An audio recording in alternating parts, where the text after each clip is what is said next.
Okay. Yeah, started.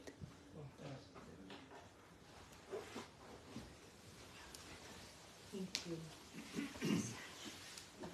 Okay, thank you very much, everybody. And today is the second day we are getting together. Yesterday, we also have kind of Dhamma discussions and also the question and answer. According to our schedule, today we are talking about meditation. Bodhicitta, about meditation. Yeah, so this is one of the most important teaching, practical teaching in Buddhism. As we also mentioned yesterday, that in order to especially get rid of the cause of suffering, we have to meditate. And even to understand the very important teachings of the Buddha, the most principal teachings of the Buddha, that is the Four Noble Truths, we have to meditate. We have to see ourselves. We have to see our mind and body, and that is some meditation. And actually, when we are talking about meditations, in Buddhism, we have the term, and very important to know. And the term is not meditation, but Cittabhavana.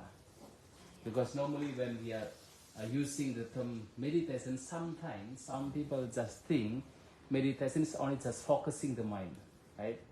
But in Buddhism, we use the term Cittabhavana. Citta means mind, Bhavana means development or cultivation. The cultivations of mind, the developments of mind. So in this developments of mind, or Cittabhavana, or we can say the Buddhist meditations, we have to do the two things. At least we have to do the two things. The first is that making effort to eradicate any kinds of defilements of mind, any kinds of things of mind.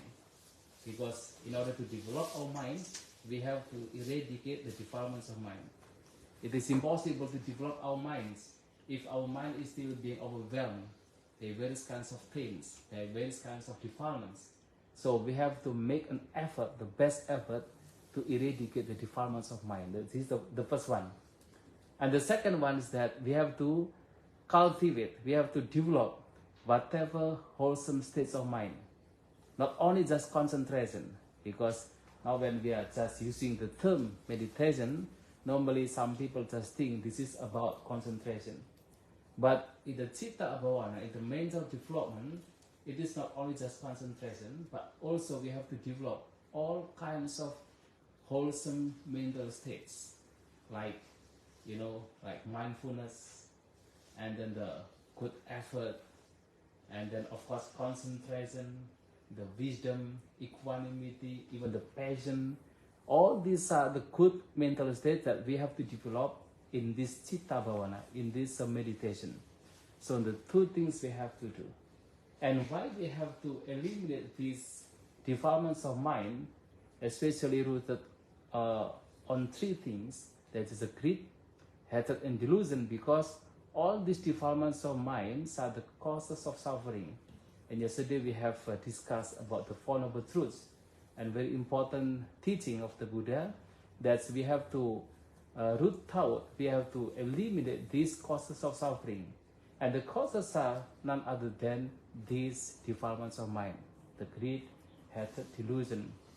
And these meditations that we have to understand in Buddhism, that it is about not only just concentration, but also about the mental developments, about the developments of mind. So the two things we have to do: eliminating defilements of mind and developing or cultivating any kinds of wholesome states of mind. These are the two things we have to do.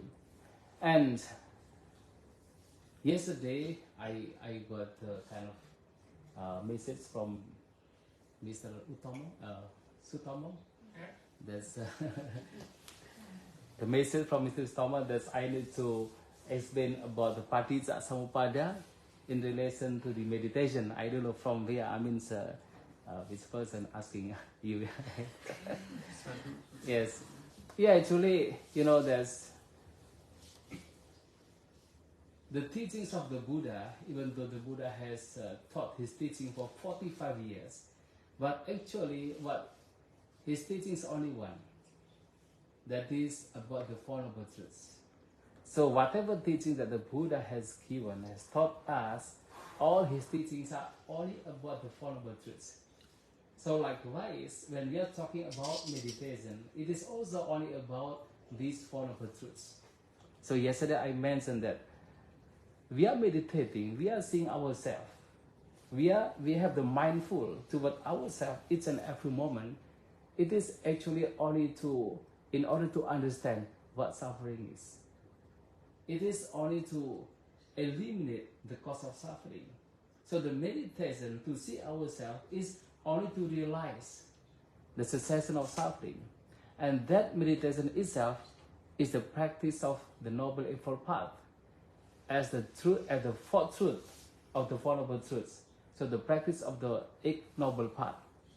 And when we are talking about Paticcasamuppada, what is the Paticcasamuppada being taught by the Buddha? Paticcasamuppada, which is considered to be dependent co-origination, of course, the so-called Paticcasamuppada can explain all the things in the world, but then the Buddha, the Lord Buddha, only used this Paticcasamuppada to show to his disciple about suffering and the cessation of suffering. So Paticcasamuppada is also being taught by the Buddha in relation to the Four Noble Truths. So in this Paticcasamuppada, there are 12 factors. The 12 factors which dependently co-origin. So these 12 factors, beginning with avijja, non-understanding, and end with the suffering, various kind of suffering like the jati, like this the birth, and the kind of soka, that is the lamentation, the sorrow, lamentation, depression. All these are actually the causes of suffering. So avijja and paccaya sankhara. Because of the non-understanding, there arises sankhara, the formation, that is a karma. And from the karma, from the formations, there arises vijnana, that is a consciousness. And from the vijnana, there arises name and form, nama and rupa. Name and form, nama rupa. And so on, ultimately bring various kind of suffering. And this Paticcasamuppada is being shown by the Buddha in order to show ourselves, to show his disciple, this is the causes of suffering, the avijja. So therefore, in meditation, the duty of practitioner or meditator is how to eliminate these causes of suffering.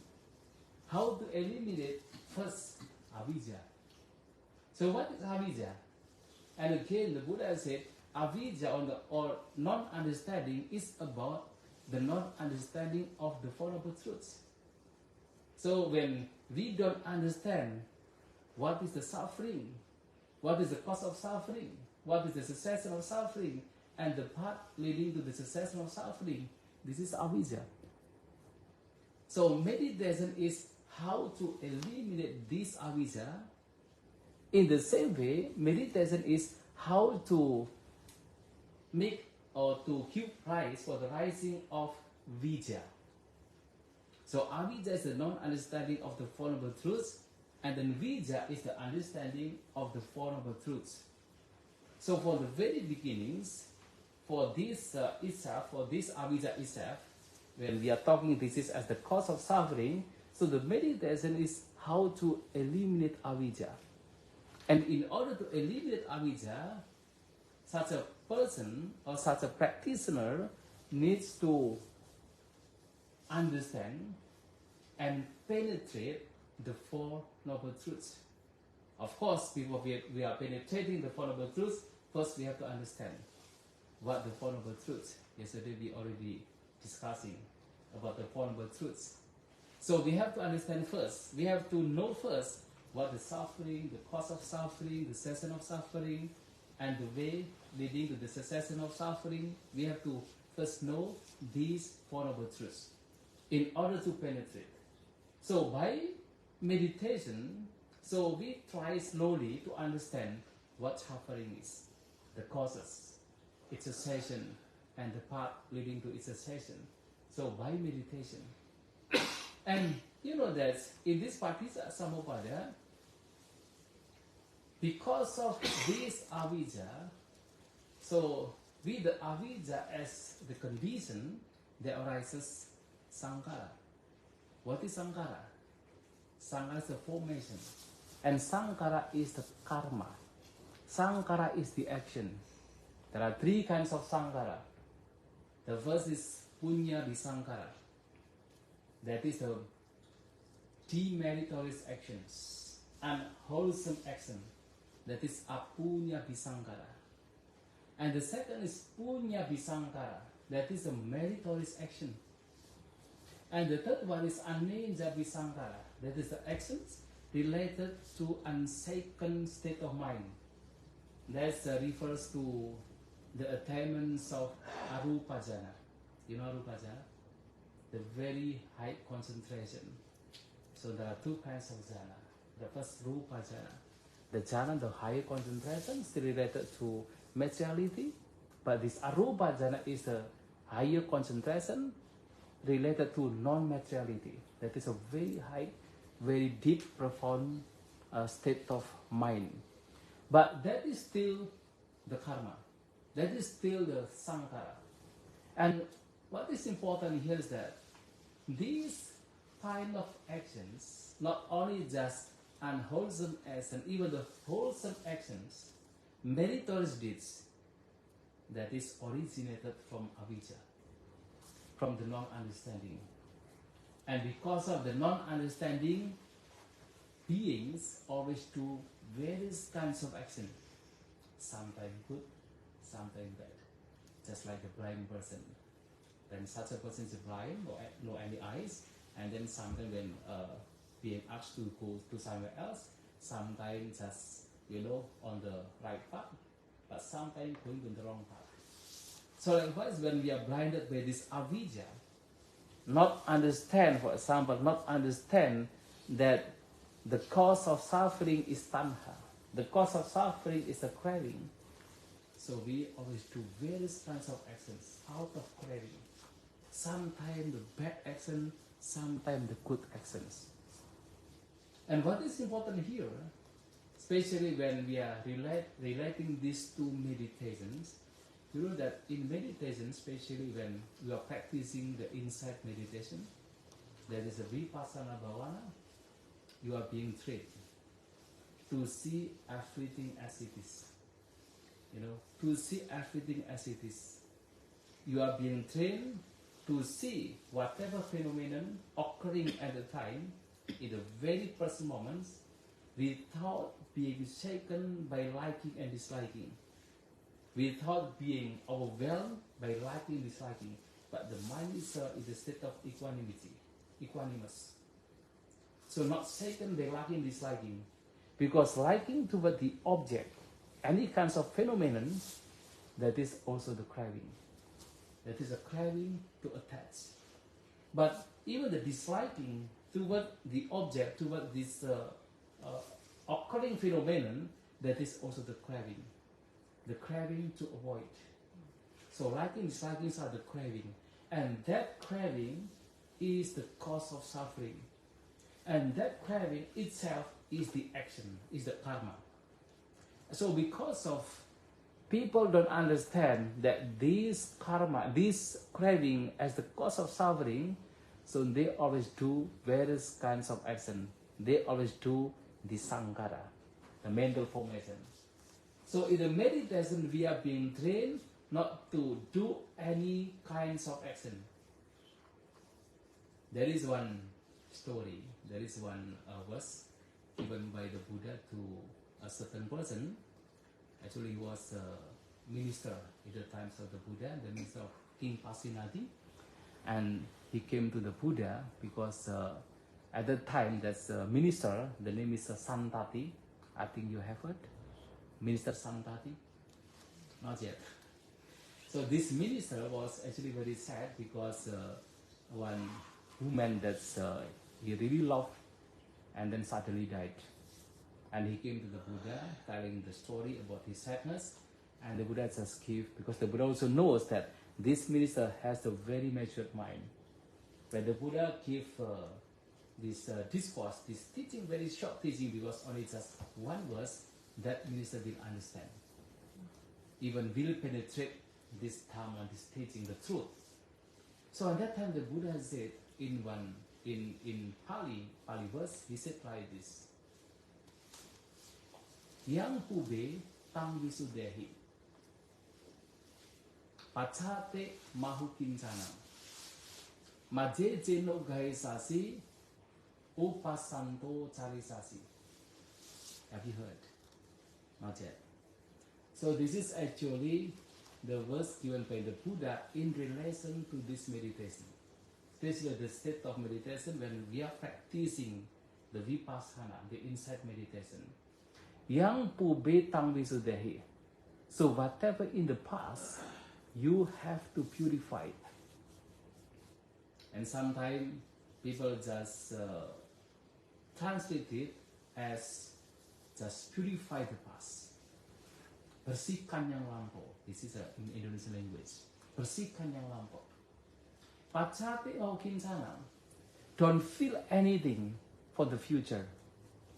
So don't feel anything for the future. And sometimes it is being translated, empty the future. So purify the past and empty the future. Kosongkan yang akan datang. Majeje no gaisasi, if you don't hold anything for the present, if you don't grasp anything for the presence, you will walk peacefully. You will live peacefully. So listening to this statement of the Buddha, this minister Santati, at that time attained arhanship, becoming liberated ones. I don't know whether anyone here just listening what I said. So this is very important because this the first three lines are very important, and it is connected to our meditation. So purify the past. What is the meaning of purify the past? When we are meditating, so just now I mentioned that we try to make our minds being equanimous, not being shaken by liking, disliking. Just be here and now, and watching, noticing each and every phenomenon, knowing that, but without any attachment, without any reacting, no any reaction at that time. So when we are just watching or noticing, just knowing whatever now risings in our mind, actually this is the way how to purify the past. Because what we now experience is actually the fruit of the past. What we experience now is actually the fruit of the past. So when we are just observing, without doing anything, just observing, knowing, observing, without attaching, so we are purifying the past. And why we also don't feel anything for the future? So the future will happen only when we are reacting. When we are doing any action, we are doing any karma, we are doing any sankara, that is something that we do something for the future. So because any reaction, any karma, any sankara will give result for the future. So when we just observe whatever phenomenon that now rising without reacting, so that is the way how not to feel for the future, the way how to empty for the future. So this is meditation. And when we are observing whatever rising phenomenon now, without attachment, without clinging, this is the third line. If you don't cling to what is present, don't cling to what is present, not grasping, no gaisasi, no grasping, no clinging, no attaching to the present, so you will walk peacefully. So the mind is becoming peace, because no any grasp, no any clinging, no any holding, just observing, knowing without any clinging. So in one state of mind in meditations, actually we are doing the three things. Purify the past, not feeling for the future, but also not clinging even for the present. So the mind's knowing, observing without any attachment. So in that moment, actually we are practicing not to give any formation. Because you know the formation, the sankhara is the karma. And the karma is also the cause of suffering. Even though now we are still doing any karma, but actually ultimately we understand that karma, that action originated from the avijja. And that action being originated from avijja is also the cause of suffering. So in meditation, we are being trained not to do anything, just observe. Of course, we know we observing, but at the same time, we don't attach. At the same time, we don't cling. Even we are practicing with the objects of meditation, when you are doing sitting meditation, for example, what is the object that you use for the meditation, for the sitting meditation, normally? Rising, falling. Huh? Rising, falling. Rising, falling. Some people are using the rising, falling abdomen. Some others are using the breathing out and in, right? So this is the objects of meditation. But even though you are using these objects of meditation, at the same time you are using without any attachment. Because when you attach to the objects of meditation, when you cling to the objects of meditation, you get suffered, right? And therefore sometimes people have the problem in the meditation. While not meditating, they don't have any problem with regard to this breathing out and in. But after meditating, they get the problem. I feel like there's no any oxygen, and then the face becoming very hard like that.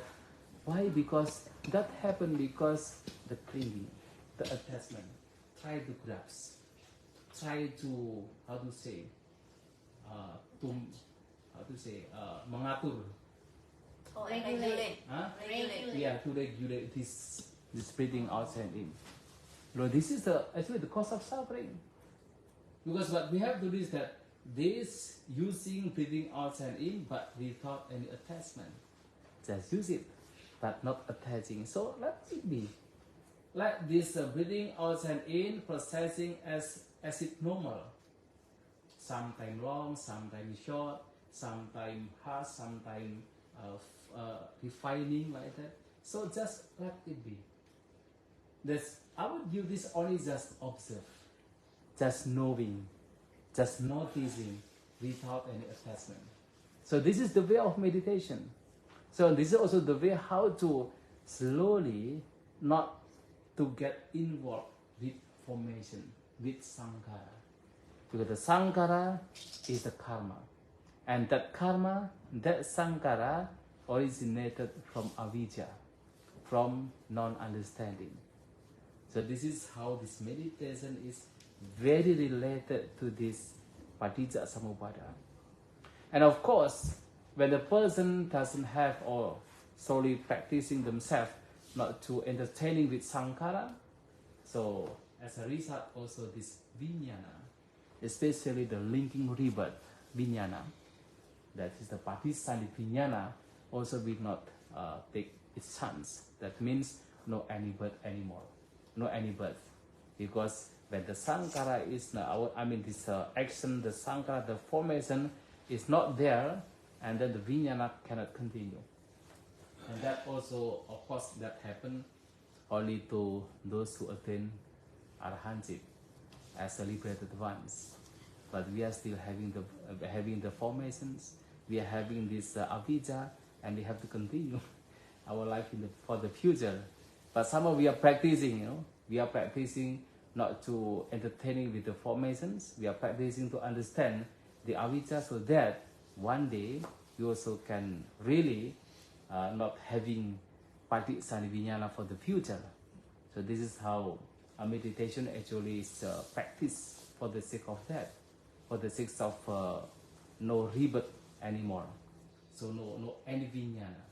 So because of the vijnana, there will be the nama rupa.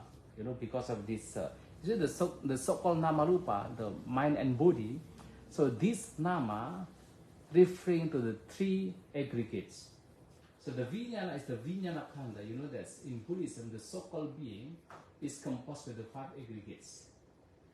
The Rupa Khanda, the aggregates of the form, and Vedana Khanda, the aggregates of feeling, and then Sanya Khanda, the aggregates of perception, and then Sankara Khanda, the aggregates of the formation, and Vijnana Khanda, the aggregates of consciousness. So Vijnana is also the Vijnana Khanda, the aggregate of consciousness.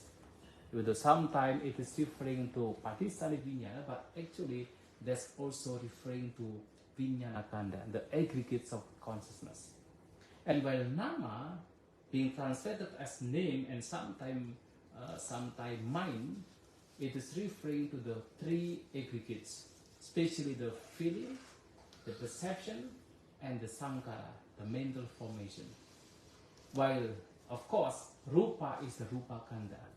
So because of this Vijnana, there will be other aggregates. There will be Rupa Khanda, Vedana Khanda, Sanya Khanda, and Sankara Khanda. And sometimes the Buddha also said, because of this name and form, because of this mind and body, because of these four aggregates, there will be for the rising of Vijnana Khanda, the aggregates of consciousness. So these five aggregates are related to each other. They cannot be separated.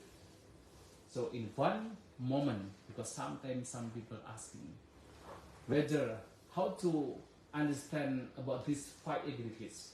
I would like to say that even in one moment experience of mind, there will be the five aggregates. You see, when we see, for example, the object through our eyes, we see the object. So the eyes and the objects are the aggregates of rupa, right? The aggregates of form.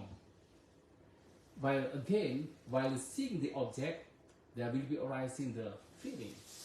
Sometimes the pleasant, sometimes unpleasant, sometimes neutral feeling. So this is the feeling, the aggregates of feeling. So what we see is actually the form or the color, the color, the picture, the images that we see through our eyes. That is the perception. That is the sanya. So the sanya is actually related to the color, related to images. This is the perception. Not only just when we see through our eyes, when we listen to the sound. Can you see the images by listening to the sound? Can you see the images? You listen to the sound? No. So, for example, we are listening to the, outside there is a car like that. Listen to the sound of the cars. You also will see within your mind the picture of the car. Yeah. And that is the sanya. That is the perception. Right? And then whatever we think within our minds with regard to this picture, with regard to the feeling, that is the sankara, mental formations. And the mind who knows everything, that is the vijnana. So within one moment, the five aggregates are getting together. So vijnana paccaya namarupa and namarupa paccaya vijnana. So with the consciousness as the condition, there will be nama and rupa, the name and form, the four aggregates. But with this name and form, the four aggregates as the condition, there will be the vijnana, consciousness. They always get together. And now, with this nama rupa, there arises the six sense bases, salayatana, the eyes and the object, the ears and the sound, the nose and the smell, the tongue and the taste, the body and the thoughts, and the mind and the mental objects. So these name and form give rise for the rising of these six sense bases, salayatana. And this is also very important because when we are talking about meditation, actually the so-called meditations or the Cittabhavana, the mental development, it is also about how to guide our minds, which is related to the six sense bases. You know that defilements of mind, the states of minds, could arise at any time. Not only just when we are sitting meditation, and then we can see the defilements of mind arising, but each and every moment while these six sense bases taking their objects. So in that very moments, the so-called defilements of mind could rise. For example, you see through your eyes the persons who hate you, whom you hate. What happened at that time? If you just see your mind, you see a person whom you hate in your life. What happened in your mind? Anger, the hatred. So this is the defilements of mind. But when you see the person whom you love very much, what happened? The greed arises, right? Attachment arises, craving arises. And when they gone, the sadness arises, the sorrow arises. All these are actually the defilements of mind. So the defilements of mind could arise through our six sense bases while taking the object. So therefore the meditation is not about just sitting meditation, but how we guarding our minds. While seeing the object through our eyes, we guard our mind. While we are listening to the sound through our ears, we are guarding our minds. Not to let our minds be overwhelmed by the greed, by the hatred, by any kinds of defilements of mind. We are guarding our minds with mindfulness. We observe our minds while we are using our six sense bases. So this is about six sense bases when we are talking about meditation. So therefore, these six sense bases are the causes of suffering. So in meditations, we have to guard our six sense bases. We have to guard our minds when especially connected to the six sense bases, taking its objects. And again, because these six sense bases, they arises phassa, the contact. And the Buddha also said the so-called contact or phassa is also the cause of suffering. And because of people don't understand the dangers of phassa, the dangers of the touch. Phassa is the touch, not only just contact, because when we are talking about contact, the number, the mobile number. But this is about the touch, when the eyes are touching the object, the ears touching the sound, the nose touching the smell, and so on. This is the phassa. So in that very moment, as I mentioned, when the phassa rises, there will be the defilements of mind. And sometimes people are just, not understanding the danger of phassa and then try to find various kinds of phassa, various kind of touch, whether it is about the craving, the desire to see something through the eyes, or whether it is the craving to touch with regard to these ears, to the sound, or whether it is a craving with regard to this nose, to the smell, having the desire to get a certain smell. So this is how the phassa is actually very dangerous because of suffering. And because of the phassa, there will be the rising of feeling, the Vedana. Of course, the Vedana is also should be mindfully observed. If not, then various kind of the defilements of mind arises because of this feeling. And normally when they're arising the pleasant feeling, and at the same time there arises the greed, the clinging, the desire to get that feeling, to hold that feeling, to attach that feeling. But when then there arises the unpleasant feeling, and at that very moment, at the same time, if we don't have any mindfulness, if we don't notice our minds, there will arise that hatred, disliking toward that feeling, unpleasant feeling. And when the feeling is neutral, what will happen? If we don't have this mindfulness and wisdom, and that moment there arises avijja, the non-understanding, not understand that even this feeling, this neutral feeling, is actually the subject to change, is actually impermanence, and that is avijja, the non-understanding. And that's also the defilements of mind. So therefore the Buddha said, one of the very important objects of mindfulness, it is stated in Mahasatipatthana Sutta, the discourse on the mindfulness, the base of mindfulness, Satipatthana. One of the objects very important to be observed is the Vedana, the feeling, Vedanupassana.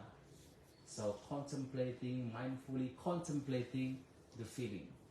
And this is very important, because if not being observed properly, not being observed with mindfulness, and of course the wisdom, when this feeling arises, there will also arise any kinds of defilements of mind, the greed, hatred, and delusion, the attachment, the desire to hold when it is pleasant feeling, and the desire to avoid or disliking when it is unpleasant feeling. And there is no any understanding when it is a neutral feeling. Avijja arises there, non-understanding arises there because of no mindfulness. So in these meditations also very important to observe the feeling. Observing the mind is also observing the feeling. So with this feeling, there arises tanha, the craving.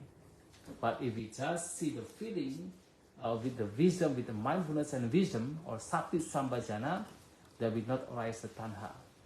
There will not arise this craving, no any desire. Just see the feeling as it is, not having involved with the hatred or the greed or the delusion.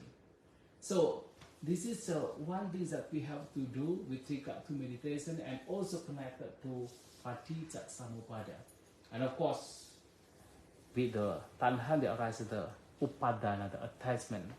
So we see the tanha, the attachment, the upadanas are the cause of suffering. So in the meditation, we try our best not to have the craving, not to have the attachment. And of course, when the craving is not there, attachment is not there, there will not be any bhava. Always something that such a person is having the attachment to something, the existence, whether to be existing as a human beings or existing in the heavenly world. So having the kind of the feeling or the attachment to always exist, this is the bhava. So the bhava also, according to commentary literature, not only just it is about the existence of the world, but also existence of the birth, but also it is about the karma. Because the bhava, the existence, also can happen because of the karma, because of the actions. So the bhava is also karma and also the action. Karma is also the existence. And this is when someone asking me about how this meditation is related to paticcasamuppada. So of course, the practice of Cittabhavana, the mental development in Buddhism, or the Buddhist meditation, is to understand this dependent co-origination. And not only just to understand, but also to eliminate the causes why the suffering arises. And the causes are avijja, sankara, vijnana, and so on. All these are the causes. When we are just following these causes in our life, it is called micca paripada, the wrong path. But when we try ourselves to eliminate, to eradicate these causes of suffering, to eradicate this avijja, sankara, vijnana, nama rupa, salayatana, phassa, vedana, and so on, this is the Buddha said as the samma paripada, the right path. So the meditation is how to eliminate the avijja and so on, and this is the right path. So meditation is how to destroy, to eliminate, to eradicate these causes of suffering, starting from avijja. So thank you very much. I think that's enough for the. Sadhu, sadhu, sadhu. I hope you can understand. Wonderful.